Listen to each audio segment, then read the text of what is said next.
Halo, halo, selamat siang anak-anakku sekalian. Apa kabar? Semoga selalu sehat ya. Kembali belajar bersama Bu Guru Angelina Reginalero ya. Kita masih belajar di tema 1 tentang pertumbuhan dan perkembangan makhluk hidup. Nah, hari ini kita belajar mata pelajaran bahasa Indonesia dengan pertumbuhan dan perkembangan manusia. Nah, anak-anak masih ingat nggak apa sih artinya pertumbuhan atau tumbuh? Nah, pertumbuhan atau tumbuh artinya perubahan yang terjadi pada fisik manusia atau bertambah ukuran berat badan dan tinggi badan. Kalau misalnya terlalu kepanjangan, anak-anak bisa mengingatnya pertumbuhan artinya bertambahnya ukuran berat badan dan tinggi badan. Itu juga boleh ya. Nah, pertumbuhan manusia terjadi sejak dalam masa kandungan sampai ia dewasa. Pertumbuhan manusia akan berhenti saat ia dewasa. Seperti Bu Guru ya. Bu Guru sudah dewasa, jadi Bu Guru sudah tidak mengalami proses pertumbuhan. Tapi anak-anak masih mengalami proses pertumbuhan.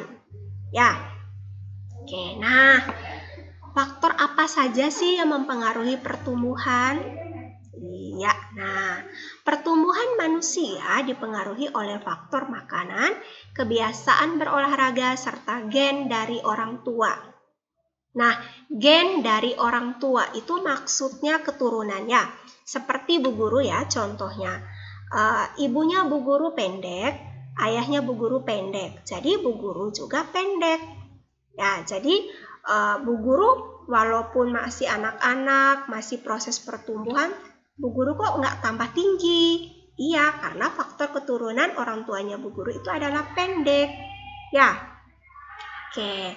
Nah, kalau misalnya orang tuanya tinggi, berarti ketika anak-anak masih mengalami proses pertumbuhan pasti tinggi. Ya, nah sekarang kita belajar tentang faktor makanan. Nah, faktor makanan mempengaruhi pertumbuhan manusia ya. Makanan yang baik untuk pertumbuhan adalah makanan yang sehat dan bergizi. Nah, anak-anak, ini adalah contoh gambar makanan ya. Nah, ini ada makanan pokok. Ya, perhatikan ya. Ini ada nasi, ada jagung, ada ubi, ada sagu. Makanan pokok itu adalah makanan yang mengandung karbohidrat. Oke. Nah, sekarang lauk pauk. Nah, di sini ada tahu, ada daging ayam, daging sapi, ada tempe, ada ikan dan telur. Nah, lauk pauk ini mengandung protein. Ya, mengandung protein. Nah, protein itu ada 2 jenis. Ada protein hewani dan ada protein nabati. Ya, protein hewani itu artinya protein yang berasal dari hewan. Contohnya ini ya, daging, ikan, telur itu adalah protein hewani. Kemudian ada yang namanya protein nabati. Protein nabati itu artinya protein yang berasal dari tumbuh-tumbuhan. Contohnya tempe dan tahu ya. Ini tempe dan tahu. Kenapa? Karena mereka terbuat dari kacang kedelai. Oke, sekarang buah-buahan ya. Nah, buah-buahan ini mengandung vitamin ya. Ini ada contoh buah pepaya, buah rambutan, mangga, apel, kemudian belimbing, pisang dan lain sebagainya. Ya. Dan sayur-sayuran. Sayur-sayuran ini juga mengandung vitamin. Contohnya sayur labu kuning ya ini ya. Kemudian bayam, kacang panjang, wortel, paprika, dan lain sebagainya. Dan yang terakhir ini adalah susu. Ya, anak-anak tahu susu itu berasal dari hewan apa saja? Iya, susu itu berasal dari kambing, dan juga sapi. Nah, ini Bu Guru sudah jelaskan tadi ya, makanan pokok itu mengandung karbohidrat. Contohnya nasi, jagung, kentang, sagu, roti, dan ubi. Lauk pauk. Lauk pauk itu mengandung protein hewani dan protein nabati. Ya, protein hewani yang berasal dari hewan, contohnya ikan, daging, telur, dan lain-lain. Lalu protein nabati yang berasal dari tumbuhan, contohnya tahu dan tempe. Iya. Kemudian yang ketiga sayur-sayuran ya. Tadi Bu Guru sudah jelaskan sayur-sayuran itu mengandung vitamin. Contohnya kangkung, bayam, wortel, sawi, dan lain-lain. Kemudian buah-buahan. Buah-buahan biasanya mengandung vitamin. Contohnya jeruk, salak, mangga, pepaya, dan lain-lain. Dan susu. Nah, susu ini merupakan bahan pangan yang paling lengkap kandungan gizinya. Karena di dalamnya ada mineral, ada protein, ada lemak, dan lain-lain. Oke ya, bisa dimengerti ya anak-anak ya. Nah, ini dia contoh pertumbuhan pada manusia ya. Dari balita ya, dia sudah merangkak, dia sudah bisa berdiri, menjadi anak-anak yang lebih tinggi dan besar, menjadi remaja, dan menjadi orang dewasa. Nah, sekarang kita belajar tentang perkembangan manusia. Nah, apa itu perkembangan? Nah, perkembangan itu adalah perubahan kecakapan, kematangan fisik, emosi, dan pikiran menuju dewasa. Nah, kalau pertumbuhan manusia itu akan berhenti saat dewasa, namun perkembangan emosi dan pikiran manusia akan terus berkembang. Nah, perhatikan contohnya ya, supaya bisa mengerti.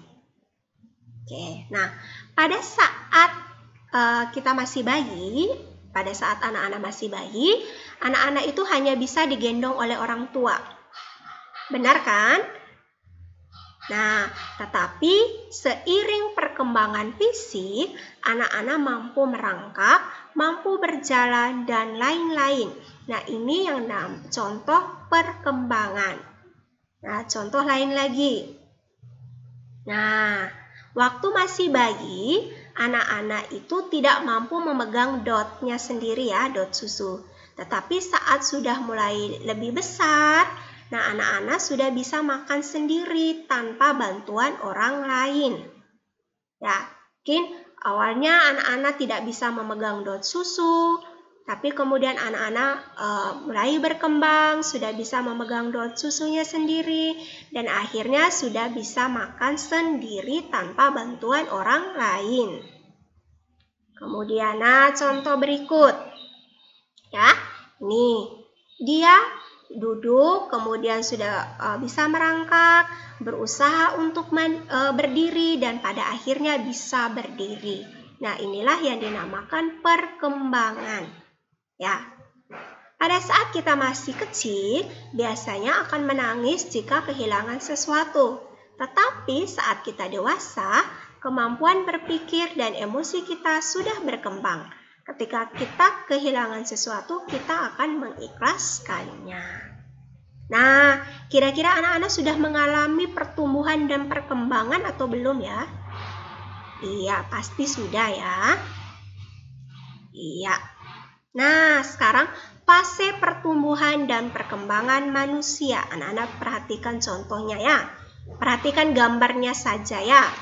Nah, ini bayi ya. Bayi itu biasanya berusia 0 sampai 2 tahun. Terus ini ketika anak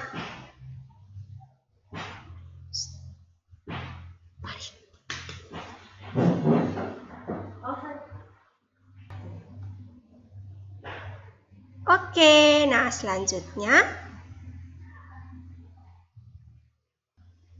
Nah, oke ya. Nah, usia kanak-kanak itu atau balita ya, 2 sampai 5 tahun. Kemudian masuk ke anak-anak. Lalu remaja, dewasa, dan lansia. Jadi fase itu sama juga dengan proses ya. Proses pertumbuhan manusia itu dari bayi, kanak-kanak, anak-anak, remaja, dewasa, dan lansia. Bisa diingat ini ya. Oke, nah kesimpulannya kita baca bersama-sama ya. Pertumbuhan dan perkembangan setiap manusia berbeda-beda, tergantung dari makanan, kebiasaan olahraga, dan faktor keturunan dari orang tua. Walaupun berbeda, kita harus saling tetap menghargai, karena semua itu merupakan anugerah dari Tuhan yang wajib kita syukuri. Jadi anak-anak, pertumbuhan setiap anak-anak itu berbeda ya, satu dengan yang lain ya. Ada yang tinggi, ada yang pendek, ada yang besar, gemuk, ada yang kecil. Nah, itu berbeda-beda ya, tergantung dari makanan, kebiasaan olahraga, dan faktor keturunan. Ya. Nah, tapi walaupun berbeda-beda, kita harus tetap saling menghargai, karena semuanya itu adalah anugerah dari Tuhan yang wajib kita syukuri.